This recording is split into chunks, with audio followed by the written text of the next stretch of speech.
Back here on MediaCom Channel 22, the Columbia College Coaches Show, soccer edition today as we head down the stretch of the regular season, getting ready to turn the corner to the postseason. A couple of guys with me here from the defensive side of the soccer ball. We'll start here. Tom Vincent, welcome. Thank you, On this side, Dan Rapp. Thanks for having me. Number 4, number 11. Got it right? Yeah. Quick note, you're the first JFK guy I think that Coach Klein's had. Is that true? I don't know. It is. I think it's true. So, yeah. My alma mater just celebrated my Yes. 20th, not anniversary, but reunion.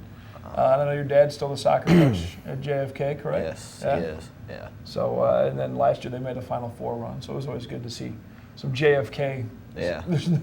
Unfortunately, not the prowess of athletic school, if you will. Yeah. But you Made know, a couple good runs in Celtics, the past few years. Celtics are doing their thing. I know my freshman year, I didn't play on the team, but they won the state title in Yeah. '86. So were you even born in '86? I was not. I feel really old now on MediaCom Channel 22. Why did I even go down this road? I don't know what's.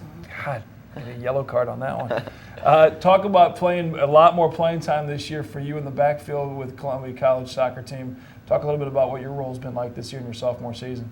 Well, I knew with Ilya leaving last year that there would be a hole there, and that me and Tom both thought we might compete, and we did early in the year for that right back spot. But lately, Tom's been playing in the center back, and it's given both of us a lot of opportunities to show what we can do back there. And for the most part, it's been really solid back there. Yeah, you guys as sophomores, the future of the defensive side of things with a couple of the other guys, and the experiment with Nicola moving up a little bit and really playing a lot in the back. Talk about your role as far as that position in the backfield.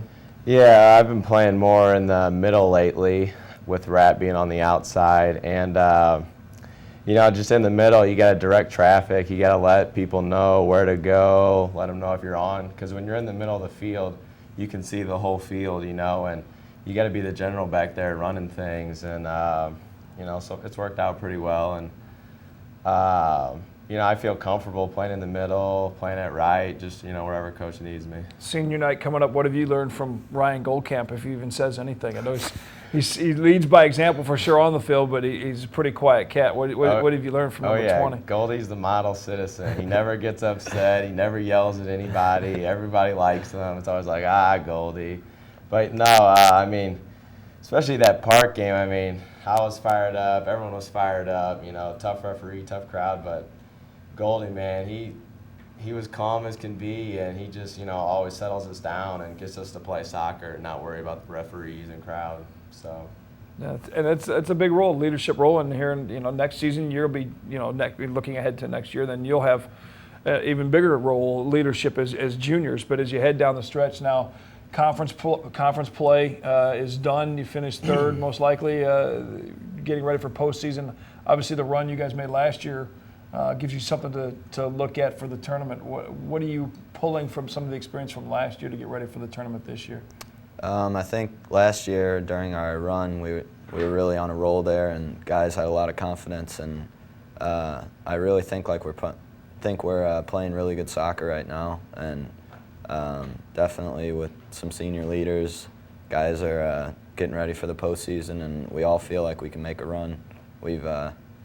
We're right there. We've lost a few tough ones, a few more than last year, but I think guys really have confidence that this can be another special postseason for us. Tom, do you sit back and you look back at the schedule and look at some of those games, and you have a couple of those highlight moments where you sit and you go, man, if we could have just done this or this, on both sides, both the wins and the losses, obviously. Definitely. As being on the defensive side, I'm always looking at man, we shouldn't have given up these goals. You're always looking back, but you got to look ahead to the future. We had some tough losses. We didn't really finish where we wanted to in conference, not getting the bye or the first seed, but I don't see a team we can't beat in our conference, in the conference tournament. So we just got to have that confidence and play our game. You've given everybody a battle, like we talked about with Coach earlier. Every loss, with the exception of the one at UMKC, was a 1-goal defeat, and now you've got to win 3 in the conference tournament. We thank you guys for joining us here on the Coaches Show. Thanks for having us. We're going to bring head coach John Klein back up in just a moment here. But again, check out the Cougars tournament play. We'll have hopefully a home match in there, and maybe a couple more, depending on how things lie with the other teams Follow the schedule online at ColumbiaCougars.com. We'll be back after this. It's the Columbia College Coaches Show on Mediacom Channel 22.